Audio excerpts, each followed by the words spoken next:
Hivi unaweza kukuza biashara yako kwa muda gani? Kuwaza ni vizuri, lakini usije ukawaza njia za mkato. Maana maisha yanahitaji uvumilivu na kumtanguliza Mungu pia mwana. Mmeshawahi kusikia hivyo? Nimepoteza kila kitu. Lakini nilipata njia ya haraka kupoteza pesa. Vipi na wewe? Yaani kupoteza?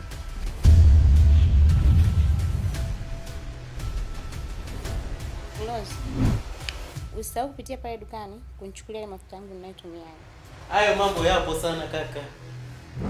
Ila sema nini? Kuna kupoteza pia. Hayo mambo mimi hata siamini kabisa.